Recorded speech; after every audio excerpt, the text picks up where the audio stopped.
சேவை உரிமை பெறும் அந்த சட்டம் இது வந்து நிறைவேற்றப்பட்டிருக்கிறது. அது ரொம்ப ரொம்ப வரவேற்கப்பட வேண்டிய விஷயம். பாட்டாளி மக்கள் கட்சியின் நிலைப்பாடு கிட்டத்தட்ட 10 ஆண்டுகளாக இதை பற்றி நாங்கள் பேசிக்கொண்டு வருகிறோம். 2016இல் சேவை உரிமை பெறும் சட்டத்தை கண்டிப்பாக தமிழ்நாட்டில் கொண்டு வர வேண்டும் என்ற ஒரு நிலைப்பாட்டை நம்ம தொடர்ந்து வலியுறுத்தி கொண்டிருக்கிறோம்.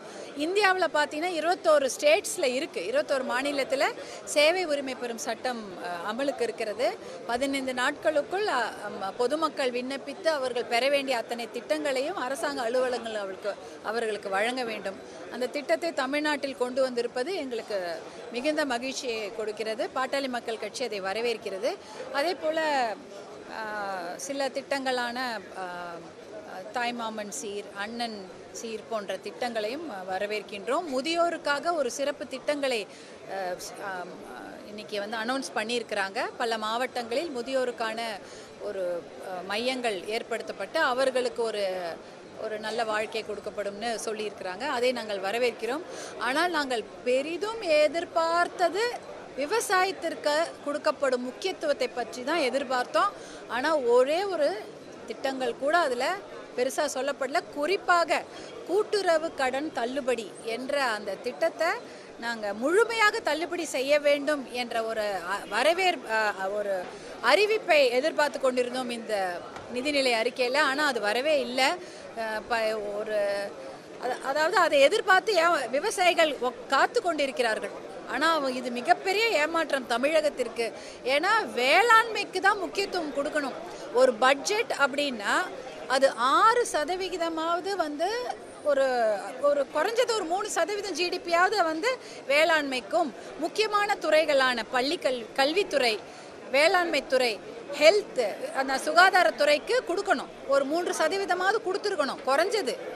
ஆனால் இங்கே 1% கூட இல்லை. 1%க்கும் கம்மியாக, இல்லை 1% கொஞ்சம் கூடுதலாக தான் இந்த மாதிரி முக்கியமான துறைகளுக்கு நிதி ஒதுக்கீடு செய்யப்பட்டிருக்கிறது. குறிப்பாக வேளாண்மை துறைக்கு மிக மிக சொற்பம். அதாவது கடந்த நிதிநிலை அறிக்கையில் வழங்கப்பட்டதை விட ஒரு ஒரு ஒரு 300 கோடி 400 கோடி 250 கோடி வந்து குறைவாக நிதி ஒதுக்கப்பட்டிருக்கிறது. அப்போ என்ன அர்த்தம் பாருங்கள். இப்போ யோசிச்சு பாருங்கள், வேளாண்மை துறைக்கு தான் அதிகமாக கொடுத்துருக்கணும். தண்ணீர் திட்டங்கள், நீர்ப்பாசன திட்டங்களுக்கு முக்கியத்துவம் கொடுத்துருக்கணும். கிட்டத்தட்ட பார்த்தீங்கன்னா காவிரி குண்டாறு இணைப்பு திட்டத்துக்கு 150 கோடி ஒதுக்கியிருக்கிறாங்க. ஆனால் அந்த திட்டத்துக்கு தேவையான அமௌண்ட் பார்த்தீங்கன்னா 2500 கோடியாவது தேவைன்னு சொல்லியிருக்காங்க.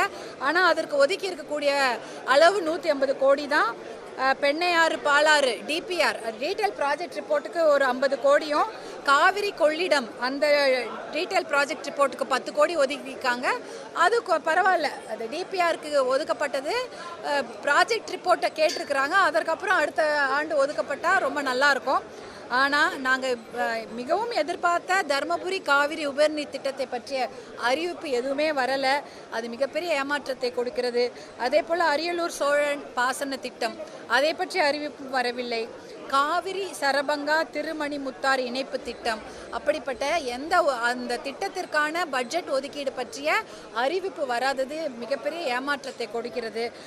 நாங்கள் எங்களுடைய கொள்கையை படிப்படியாக முற்றிலுமாக மதுவிலக்கு வேண்டும் என்பதுதான். ஆனால் படிப்படியாகவாவது மதுக்கடைகளை மூடி பெண்களுக்கு ஒரு மன நிம்மதியை, கிராமத்து பெண்களுக்கு போய் பாருங்கள், மன நிம்மதி என்பதே கிடையாது. இந்த மதுக்கடைகளால் அவங்க படும் அவஸ்தை வந்து சொல்லி மாளாது, பாவமாக.